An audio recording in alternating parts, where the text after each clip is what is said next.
Hi, I'm Melissa Wright. Today I'm going to read a poem that I wrote a while ago and talk about it. So, this poem's actually already on my blog as part of a series called Life is What You Make It.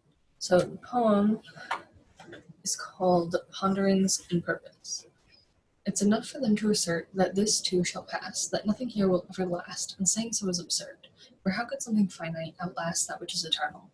But that for me wasn't the question, but the answer. For how could anything we've ever done outlast a world that's just begun, after we've left it gone, all traces erased, all paths equal the same? A life lived, regrets and mistakes aplenty. Sure, it's the same for everyone. There's no reason to waste time pining after a time that may not come to fruition, that may be entirely fiction. Can't know for certain, but we all know certainty, so we create it. Our assertions are flawless, arguments misguided. We're all trying to make sense of this life. We're all so lucky to be living on this wet rock in a deep, vast space, with other rocks and balls of gas coexisting along with us.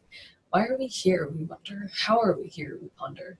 Sometimes you have to let all that go, all those big questions for philosophy, and live in the moment, because this life is the only one we know for sure we've got, and wasting it, letting it rot, we should be ashamed.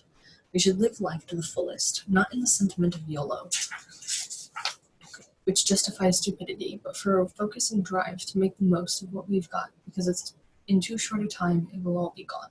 So in the poem, when I'm talking about, like, we don't know for sure, like, how could something finite outlast that which is eternal, and kind of the, like, why are we pining after a life that we don't know exists? I'm kind of talking about religion there. So I don't believe right now, but I was a Christian for a very long time, and there seemed to be a lot of focus on heaven as more important than earth. And I get it. Not saying it's a bad thing to believe in an afterlife or anything. It's not what I'm saying at all. I'm just saying, like, we have to make the most of the life that we know we do have, and we shouldn't waste it just because we think and believe for any reason that there is an afterlife. We still have to get through this life, and we still have to make the most of the time that we have on earth. And I feel very strongly about not wasting the time that I have and making the most of this life that I do have, and feeling good at the end of my life about how I spent my time and what I'm accomplished. Believing that there isn't an afterlife actually gives me more focus and more reason to make the most of my time and live my life well. Because I felt strongly about it when I did believe. Also, I was like, I don't want to waste my time. I don't want to waste my life. I don't want to regret the way I spent my time. Be like, well, I could have, should have done all these other things that I didn't do. Instead of like, yeah, I spent my time well. I worked hard on the things that I care about, and I made an impact through that and through the people that I touched.